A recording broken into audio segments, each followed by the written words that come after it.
Jauh sebelum lahir Nabi SAW, Abdul Muttalib pernah jalan-jalan ke negeri Syam bersama dengan 3 orang sahabatnya. Yang pertama Sulaiman bin Mujazi', salah satu kepala suku di Mekah. Yang kedua Hulayla bin Hajij. Dan yang ketiga Himran bin Rabi'ah. 3 orang ini bersama Abdul Muttalib, 4 orang ini pergi ke negeri Syam. Pas tiba di negeri Syam, ada salah satu pendeta Nasrani menemui mereka lalu berkata, "Kalian dari mana?" Kata Abdul Muttalib, "Dari Jazirah Arab." "Dari mana?" "Tepatnya dari kota Mekah." Kata pendeta itu, "Dari kota kalian nanti akan keluar Nabi terakhir. Dan Nabi terakhir itu bernama Muhammad." Abdul Muttalib, "Dari mana engkau tahu itu semua?" Dia bilang, "Dari kitab kami. Dalam Injil disebutkan. Namanya Muhammad." Maka keempat orang ini bertekad pada saat itu untuk memberikan nama kalau mereka dikaruniai anak setelah itu atau cucu, Muhammad. Dan dari 4 orang ini, pada saat balik ke Mekah, orang yang pertama mendapatkan cucu laki-laki adalah Abdul Muttalib. Itulah Nabi Muhammad SAW. Maka dia pun mengangkat bayi Nabi SAW lalu keliling di dekat Ka'bah lalu mengatakan, "Anak ini memiliki perkara yang besar. Aku memberikan nama Muhammad. Aku memberikan nama Muhammad." Terus dia mengucapkan kalimat itu.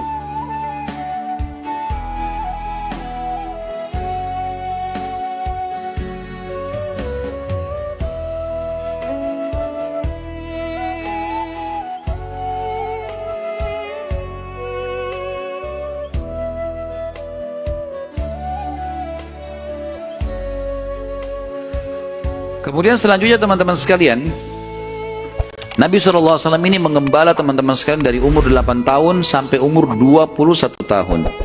Mengembala domba. Ya.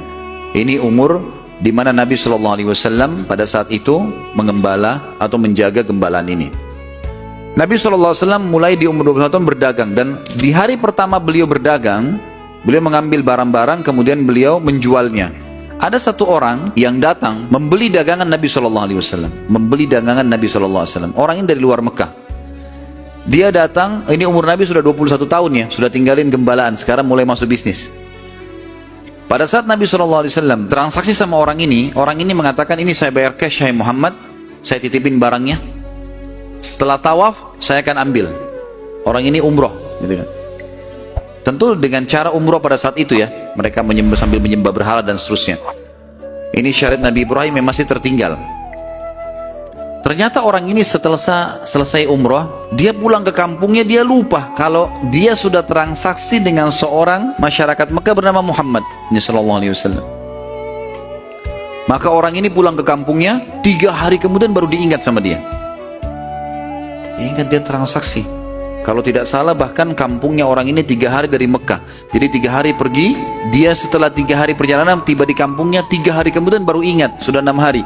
3 hari lagi kembali ke Mekah, 9 hari. Waktu tiba di Mekah dia buru-buru ke pasar Ukaz, dia kaget melihat Nabi SAW dalam kondisi yang sama. Menjaga barangnya, tidak bergerak di situ terus. Waktu itu belum ada penyembahan jadi Nabi ya, belum ada syariat, belum ada apa-apa. Lalu orang itu bertanya, "Hai Muhammad, apakah kau menunggu dari pertama saya terhadap kamu di barang ini?" Dia bilang, "Iya, karena Anda mengatakan suruh tunggu."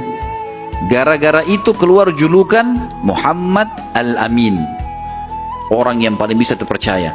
Ternyata subhanallah, kejadian ini membuat satu Mekah tersebar, bahkan banyak di wilayah-wilayah sekitar Jazirah terkenal ada orang di Mekah yang bisa dipercaya namanya Muhammad. Akhirnya orang-orang Mekah pada datang mengamanahkan titipan-titipannya. Dan semenjak itu Nabi SAW menjadi pedagang yang sangat sukses. Salah satu strategi dagang Nabi SAW adalah setiap orang titipin macam-macam. Jadi sekian banyak orang menitip. Termasuk yang menitip sama beliau adalah Khadijah, seorang janda kaya yang memang memiliki harta.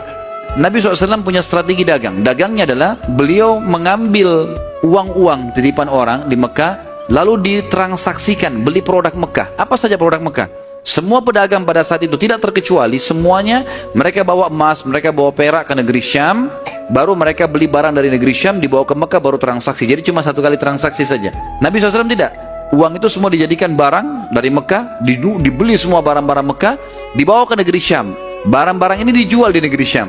Laku, dibelikan barang di negeri Syam, dibawa ke Mekah. Jadi double untungnya.